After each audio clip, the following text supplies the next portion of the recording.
Bonjour à toutes et à tous et bienvenue dans cette nouvelle vidéo consacrée encore une fois à l'univers des nouvelles technologies et aujourd'hui plus particulièrement au test d'un smartphone, le Xiaomi Redmi Note 8 Pro, ici en livrée vert feuille. Donc il est assez difficile à prendre en photo, donc je pense que je vous mettrai les photos officielles pour vous montrer un peu l'aspect qu'il a.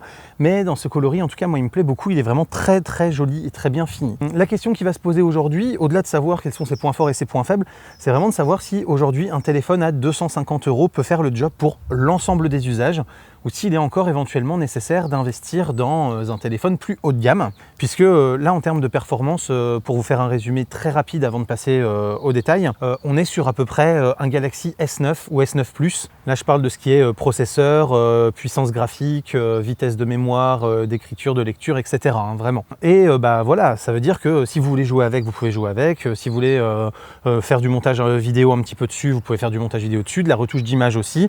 Bref, est-ce qu'il y a vraiment besoin de plus aujourd'hui que ce type de téléphone? C'est ce que je vais vous dire selon mon avis et mon appréciation personnelle bien sûr, juste après l'intro.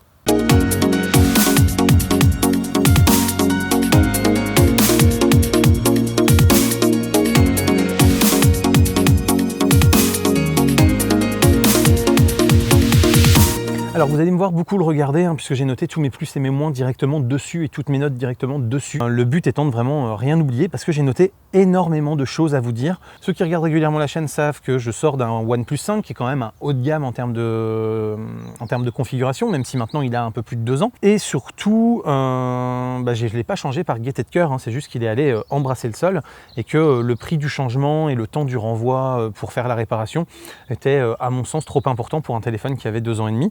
Donc je vais le redonner à une boîte qui fait des réparations et qui le revendra après derrière. Et puis moi je me suis acheté un nouveau et donc je me suis acheté ce Redmi Note 8 Pro. Donc ce que je vous propose c'est de vous faire les plus et les moins et à la fin de vous livrer ma conclusion sur est-ce qu'il fait réellement complètement le job ou pas et qu'est-ce qui pourrait encore être amélioré et justifier éventuellement d'acheter un plus haut de gamme ou pas. Donc au niveau des plus, déjà il a un prix plutôt doux puisqu'il est à 249 € en version 6 Go de RAM, 64 Go de stockage et à 279 € en 6 Go de RAM, 128 Go de stockage. Ce qui fait que on est à 30 € les 64 Go de stockage supplémentaires, ce qui est très honnête par rapport à ce que d'autres marques pratiquent. Et surtout, en fait, comme il est double SIM, mais pas forcément double SIM plus carte micro SD. Si vous choisissez d'utiliser en double SIM, je vous conseille de prendre la version 128 Go, puisque le deuxième port SIM est aussi celui qui sert pour la carte micro SD. Si par contre vous savez que vous ne l'utiliserez qu'en simple SIM, vous pouvez peut-être vous contenter du 64 Go, puisque vous pouvez mettre une très grosse carte mémoire après à l'intérieur pour stocker tout ce qui va être photo et vidéo, et donc n'avoir que les 64 Go pour les applications, ce qui là est extrêmement suffisant, puisque là en ayant installé plus de 200 applications qui sont mes applications habituelles, si j'avais eu la version 64 Go, il me resterait encore facilement une quarantaine de gigas disponibles. Donc franchement, on serait plutôt bien, quoi. Sauf si vous installez vraiment beaucoup de gros jeux en même temps. À l'exception de cet usage-là, normalement 64 Go devrait largement vous suffire. Ensuite, on est sur un processeur qui est plutôt performant, mais on n'est pas sur du Snapdragon, on est sur du Mediatek, donc le Helio 90T, qui est en configuration Big Little, c'est-à-dire que vous avez 6 cœurs basse consommation qui vont pouvoir être utilisés quand vous êtes sur le bureau, quand vous regardez une vidéo YouTube, des choses comme ça, et 2 cœurs haute performance qui vont être utilisés plutôt pour tourner des vidéos en H265, gérer les jeux, les trucs un peu plus gourmands, on va dire, en ressources. Et ce type de configuration, qui est maintenant extrêmement répandu, permet d'avoir une très bonne gestion de l'énergie puisque ça évite d'utiliser des processeurs des cœurs de processeurs qui vont consommer beaucoup quand vous n'en avez pas besoin et que vous pouvez avoir des choses beaucoup plus légères en termes de consommation parce que votre activité sur le téléphone ne mérite pas d'avoir beaucoup de puissance. Donc ça c'est plutôt bien foutu et surtout donc ça permet aussi qu'il chauffe assez peu, c'est-à-dire que je l'ai utilisé sur des sessions de jeu assez intensives pendant 2, 3, 4 heures de suite et à la fin bon il est un petit peu tiède, on sent qu'il a chauffé mais on est très loin de certains téléphones qui sont complètement bouillants dans ce type d'usage. Donc comme je vous le disais, il a 6 Go de RAM, donc ça c'est plutôt une bonne chose. Parce que ça veut dire que même si vous voulez ouvrir des grosses applications ou plusieurs applications en même temps, normalement ça ne devrait pas souffrir de ralentissement à cause de la RAM, contrairement à certains téléphones qui, quand ils n'ont que 3 ou 4 Go de RAM, peuvent vraiment se retrouver assez rapidement limités. Si vous voulez jongler entre 2 jeux par exemple, ou entre 2 comptes de jeux, ça peut vite devenir insuffisant. Ensuite, il a un grand écran qui fait 6,5 pouces, qui a un bon contraste, une bonne luminosité, des couleurs plutôt fiables. Il est assez bien calibré de base et on peut le recalibrer après dans une application. Ce qui fait que si en plus vous avez une sonde et que vous voulez le travailler un petit peu pour montrer vos photos ou des choses comme ça, parce que si pouce et demi, on commence à pouvoir quand même bien regarder les photos, eh bien vous allez pouvoir vous reposer dessus. Alors on n'est pas sur de l'AMOLED, hein, par contre attention, on est bien sur du LCD classique, hein, donc sur une dalle IPS, tout ce qu'il y a de plus normal, mais malgré tout on a un noir qui est quand même plutôt pas mal du tout, c'est-à-dire que quand vous le regardez dans le noir complet, vous avez quand même du mal à distinguer la différence entre la bordure noire qui fait partie de l'écran et la bordure noire qui fait partie du notch. Donc ça veut dire quand même qu'il arrive à descendre assez bas en rétroéclairage et qu'il arrive à bien gérer son rétroéclairage pour avoir un bon contraste et des noirs assez profonds. Donc certes, comme je vous le disais, on n'est pas au niveau de l'AMOLED, mais on est quand même sur quelque chose de très quali en termes d'écran. Et sur cette gamme de prix, je trouve que c'est quand même assez intéressant de voir qu'aujourd'hui, en gros, une bonne dalle IPS, ça coûte plus si cher que ça et on peut l'intégrer sur des choses milieu de gamme, voire entrée de gamme. En termes de sensation d'usage, il est très fluide, très réactif, le démarrage est super rapide. On n'a pas l'impression d'avoir un téléphone à 250 balles. C'est-à-dire que si vous l'éteignez et que vous le rallumez, en une vingtaine de secondes grand max, vous êtes sur votre bureau avec votre launcher de charger et tout ce qu'il faut de démarrer. Donc on est quand même sur quelque chose de très bon. Et puis quand vous changez les écrans, etc., je vous ferai des vidéos de capture que je vous incrusterai. Vous allez voir, franchement, c'est fluide, ça se lance vite, ça se lance bien. Voilà, si vous voulez lancer certains jeux, vous n'allez pas attendre 2 heures qu'ils vous chargent le jeu avant de pouvoir y jouer, ça se charge assez rapidement. Bref, franchement, je vous montrerai aussi quelques chargements de jeux, comme ça vous pourrez les installer sur votre téléphone pour comparer éventuellement. Vous verrez, c'est plutôt très probant. En termes de design, je le trouve beau, c'est-à-dire qu'il a des bords en fait qui sont arrondis partout, qui sont assez joliment designés. Et franchement, je le trouve vraiment très chouette, même si c'est du plastique, hein, c'est pas une finition métal, même si l'aspect se veut être en impression de métal, ça reste du plastique, mais ça reste du beau plastique bien fait, bien verni, bien fini. Et quand vous le voyez, franchement, pareil, ça fait pas cheap, ça fait pas téléphone à 250 €, ça fait vraiment une très belle finition et donc c'est plutôt agréable à posséder comme objet. Toujours dans les points forts, il a une très grosse batterie et c'est pas parce qu'il est mal optimisé, c'est-à-dire qu'il a une batterie de 4500 mAh et c'est pas pour vous dire à la fin de la journée, vous allez de toute façon être obligé de l'avoir rechargé à midi si vous voulez finir la journée. C'est-à-dire que si vous ne jouez pas avec, clairement vous allez tenir très largement la journée. Pour vous donner un exemple de ma journée type d'hier, je l'ai chargé pendant que je me douchais, que je me rasais, etc. De manière à ce qu'il soit à peu près à 96-98% quand je l'ai décroché.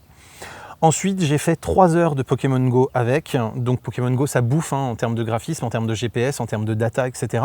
Et surtout, je le mets toujours quand je joue à Pokémon Go en partage de connexion parce que j'ai le compte de ma femme qui est sur un autre téléphone. Et en général, je joue avec les 2 comptes en même temps. Donc, il y a en plus du partage de connexion qui bouffe pas mal de batterie pendant cette période-là. Pour me rendre sur mon lieu de jeu où j'avais des raids, j'ai pris la voiture avec du guidage GPS, l'écran allumé, le Bluetooth sur la voiture pour balancer de la musique tout en ayant Pokémon qui tournait pour voir s'afficher les Pokémon si besoin. Donc voilà, déjà ça c'est quand même 3 heures assez gourmandes. Écran luminosité au maximum puisqu'il faisait grand soleil, il fait très beau là en ce moment. Ensuite, pendant la journée, j'ai joué à mon Pokémon Masters pour faire mes actions minimum. J'ai joué à Heroes of the Galaxy, le jeu Star Wars, pour pouvoir faire aussi tout ce que j'avais à faire, toutes mes batailles, tous mes events, etc. J'ai regardé des vidéos sur YouTube, j'ai testé un peu les photos et les vidéos, j'ai fait des benchmarks avec Antutu, avec Realpi, etc. J'ai regardé de l'Amazon Prime Video aussi après dans le lit. Et à la fin de la journée, donc vers minuit et demi, quand je suis allé me coucher, il me restait 15% de batterie. Donc clairement, je veux dire, c'était une grosse journée puisque, comme je vous dis, il y avait du jeu, de la vidéo, beaucoup d'écrans allumés. Sincèrement, il y a eu au moins 70% de la journée où l'écran a été allumé pour faire quelque chose. Voilà, de l'enregistrement vidéo, etc. Et pourtant, il a tenu très largement la journée. Donc là, effectivement, il était temps que je le recharge parce qu'il lui restait plus beaucoup de batterie. Mais ça veut dire que même sur une journée un peu intensive sans jeu, vous allez revenir avec 30, 40%, 50% de batterie à la fin de la journée et vous pourrez le recharger que tous les 2 jours sans trop de problème, surtout si vous le mettez en mode avion la nuit.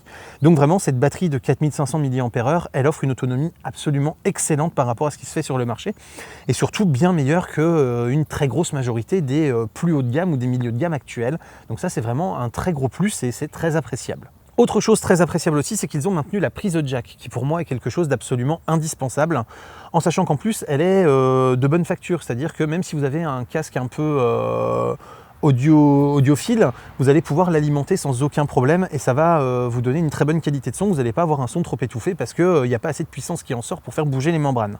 Comme je vous le disais, donc il est possible de mettre une micro SD si vous n'utilisez pas la deuxième carte SIM. Donc ça c'est plutôt bien parce que pour tous ceux qui sont une grosse majorité à n'avoir besoin que d'une seule SIM, vous allez effectivement pouvoir étendre la mémoire avec de la carte micro SD et économiser encore un peu plus sur le prix d'achat de votre téléphone. En termes de qualité vidéo, il fait des vidéos en ultra haute définition à 60 images par seconde qui, quand la lumière est correcte, sont plutôt très propres. Et il peut faire des ralentis en 720p jusqu'à 960 images par seconde. Donc là, on est sur à peu près ce qui se fait de mieux aussi en termes de ralenti. Et là où, par exemple, sur je crois que c'était le S10 qu'on avait testé avec Aurélien, il y avait vraiment une toute petite case précise où il fallait réussir à zoomer pour faire le 960 images par seconde. Et bien là, il fait le 960 images par seconde sur l'ensemble du capteur, même si effectivement vous êtes obligé d'anticiper le moment où il va déclencher le ralenti, vous ne pouvez pas le choisir. Donc ça c'est un peu embêtant, c'est-à-dire que vous n'avez pas une période où vous pouvez se filmer à 960 images par seconde pendant 5 ou 10 secondes. Donc il faut quand même l'anticiper un peu, bien calculer si vous voulez prendre une figure ou un truc un peu spectaculaire. Mais une fois qu'on a le coup de main, ça se fait plutôt bien et ça donne des résultats qui sont vraiment très très valables. En termes de prise de vue toujours, on a 4 objectifs, vous voyez à l'arrière, 3 sur la bande principale ici, plus un petit à côté en dessous du flash. Donc ces 4 objectifs sont constitués d'un ultra grand angle de 12 mégapixels qui va avoir assez peu de déformation puisqu'il y a des corrections après qui sont appliquées en fonction du profil de l'objectif et qui donnent des résultats plutôt probants. Un objectif principal qui fait 60 mégapixels. Donc les 60 mégapixels franchement sont utiles et sont de bonne qualité quand vous allez prendre des photos en pleine lumière. Par contre, dès que la qualité de lumière se dégrade, même avec un mode nuit, ça reste extrêmement mauvais. Il faut dire ce qui est quand même, mais on y reviendra dans les points négatifs. On a aussi ensuite un objectif macro, donc qui permet de faire une mise au point à seulement 2 cm. Donc là, ça peut permettre vraiment de prendre des gros détails, des insectes, des choses comme ça. Mais en sachant que par contre, la photo ne fera que 2 mégapixels, donc c'est quand même un petit peu limité en termes de qualité d'image. Et on a enfin le capteur TOF qui va aider au détourage de tout ce qui va être mode portrait et effet de bokeh, qui permet donc d'avoir des bokehs plutôt très bien détourés, puisque ça détecte bien la profondeur de chaque élément, et qui lui ne fait que 2 mégapixels aussi, mais pour simplement structurer la zone et savoir dans quelle zone on est proche et dans quelle zone on est loin pour ensuite faire l'effet de bokeh, c'est largement suffisant. Et donc ensuite un flash unicolore qui peut aussi donc servir pour de lampe de poche et qui fonctionne très bien. Je veux dire, il n'y a pas de souci, il est très puissant et la couleur est vraiment d'un blanc assez neutre et surtout bien paramétré par l'application photo pour en tenir compte. Parlons maintenant de la partie positionnement par satellite. Il est extrêmement complet puisqu'il va gérer à la fois le GPS, donc américain sur les 2 bandes qui sont existantes, le GLONASS russe, le Beidou chinois et le Galileo européen. Ce qui fait que quand vous avez besoin de vous positionner, vous avez quand même une constellation de satellites qui est assez conséquente. Et même si vous ne captez pas suffisamment de satellites américains ou de satellites russes, vous allez avoir le renfort des quelques Galileo déjà en service qui vont se densifier en plus à l'avenir, le renfort du Beidou chinois qui se développe quand même assez bien, et vous avez toujours un positionnement qui est à la fois précis, fiable et surtout rapide. Surtout que comme on est en assist GPS, il peut en utiliser la data pour aller chercher les cartographies plus rapidement. Donc vous n'avez pas les temps de chauffe d'un GPS classique. Donc ça c'est assez classique sur un smartphone. Mais comme on n'est pas sur du Snapdragon, c'est important de le préciser que Mediatek sait aussi faire une puce tout en un qui capte l'ensemble des réseaux de satellites. On est sur un port USB-C en termes de connectique, donc ça c'est plutôt pas mal aussi, c'est un port réversible, c'est plus confortable au quotidien, surtout c'est le port de l'avenir, donc ça va vous permettre d'éviter de multiplier les câbles en fonction de ce que vous avez d'autre par ailleurs comme équipement. Et surtout on est sur de la charge rapide à 18 watts et c'est particulièrement nécessaire puisque comme je vous le disais la batterie est très grosse, 4500 mAh, là où la plupart des smartphones actuels sont plutôt autour de 2007, 2008, 3000, 3200 maxi. Et donc si vous n'aviez pas eu de charge rapide, vous auriez mis 4 ou 5 heures à recharger votre téléphone. Là avec du 18 watts, on est à peu près sur 2 heures pour une charge absolument complète, ce qui reste correct, surtout comme je vous disais, avec une demi-batterie, vous faites largement une journée standard sans jeu. Donc on peut considérer vraiment que on n'a pas besoin forcément de passer 2 heures à le charger. Au niveau de la connectivité sans fil, on a du Bluetooth 5, donc ça c'est plutôt une bonne chose aussi, ce qui va permettre d'avoir des débits assez conséquents pour les échanges de données, ou alors d'avoir une bien meilleure stabilité d'appairage quand on va utiliser des périphériques compatibles Bluetooth 5.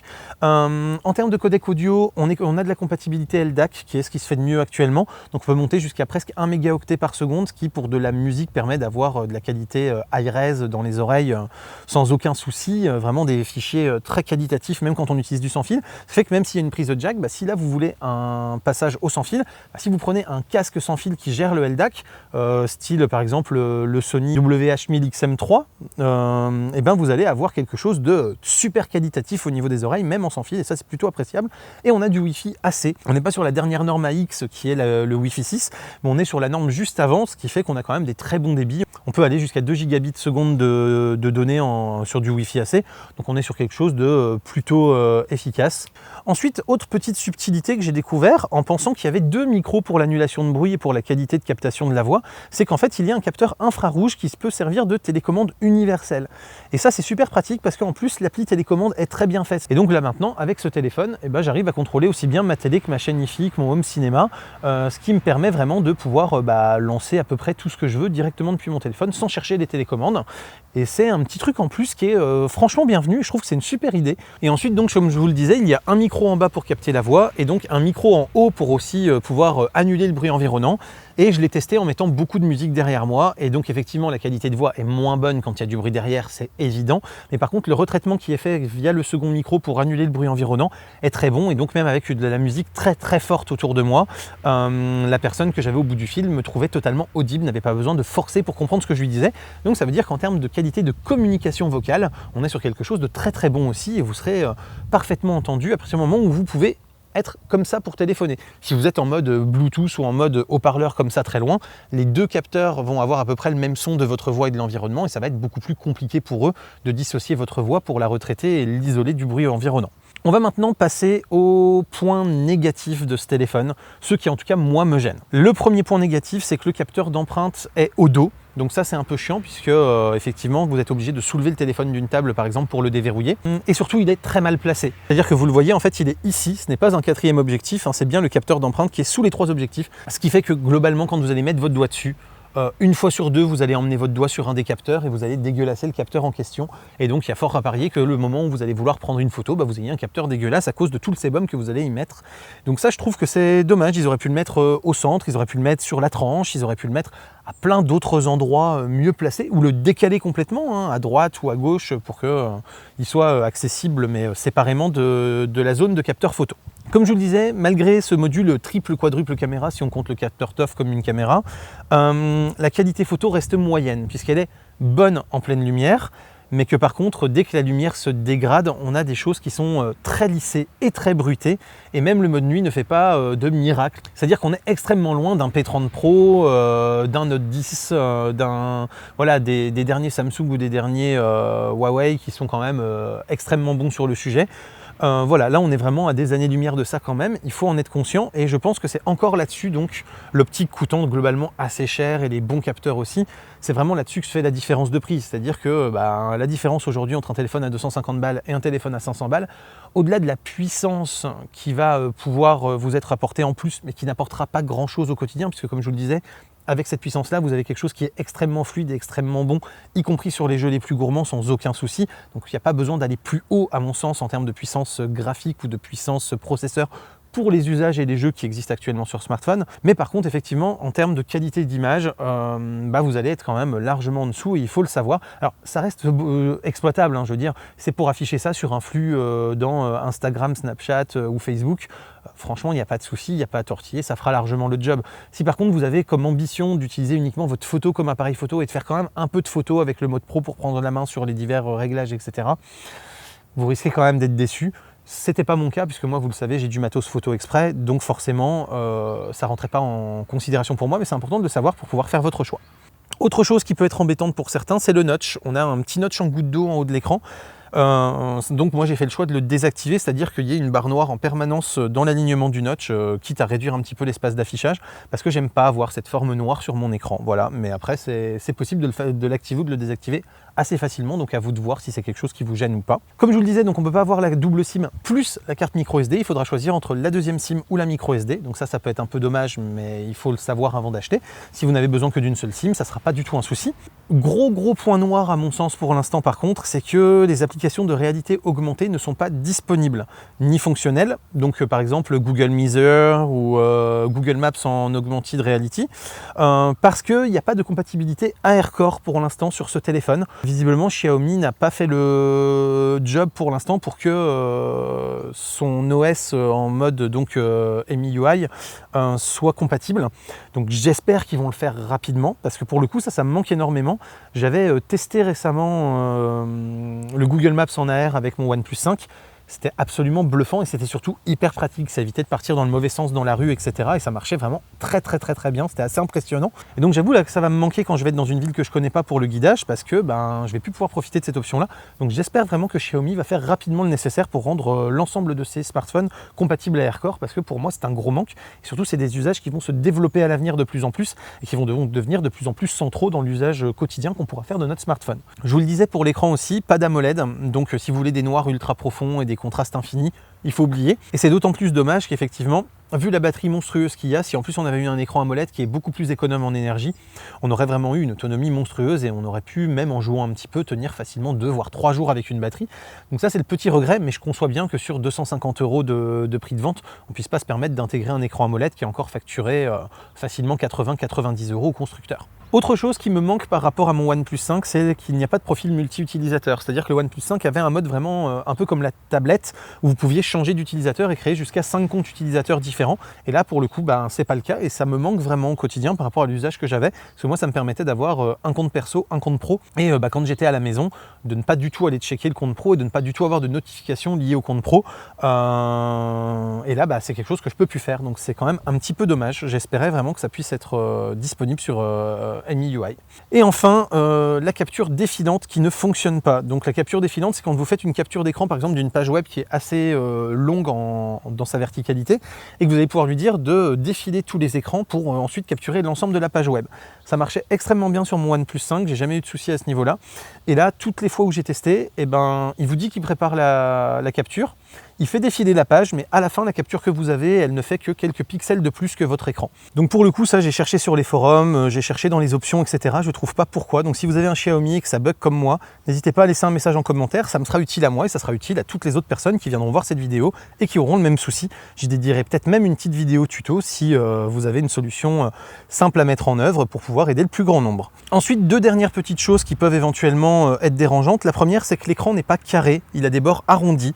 Donc moi, je trouve ça plutôt joli et puis surtout le design global n'en souffre pas, ça ne rend pas inaccessible certains boutons d'application ou quoi que ce soit, mais il faut quand même le savoir, vous avez des bords qui sont arrondis et pas carrés, et donc quand vous regardez une vidéo, des choses comme ça peut attirer l'œil au début. Moi pour le coup, je trouve qu'on s'y fait très bien et très vite. Et la dernière petite chose négative, c'est que MIUI, donc c'est comme je vous disais, l'interface créée par Xiaomi pour ces téléphones, elle est hyper méchante avec les applications en arrière-plan, c'est-à-dire que même quand vous avez encore plein de RAM de disponible, qu'il vous reste 2-3 Go de dispo, elle va très rapidement vous killer les applications, les jeux, etc. Ce qui fait que vous allez sur un jeu, vous allez sur un autre pendant un quart d'heure, vous voulez revenir sur le précédent par exemple, vous êtes obligé de le relancer parce qu'elle la kill alors même qu'il y avait largement la RAM nécessaire pour pouvoir le maintenir. Et même quand je vais dans les optimisations du téléphone pour dire ne pas optimiser la batterie pour ça, eh bien elle les kill quand même et vous vous retrouvez donc avec beaucoup plus de relancement d'applications à faire que nécessaire et que d'autres smartphones pourraient le proposer. C'est-à-dire que sur mon OnePlus 5 toujours pour exemple, si j'avais 3 jeux de lancer, j'y jouais à 9 h le matin, je voulais les relancer à 18 h le soir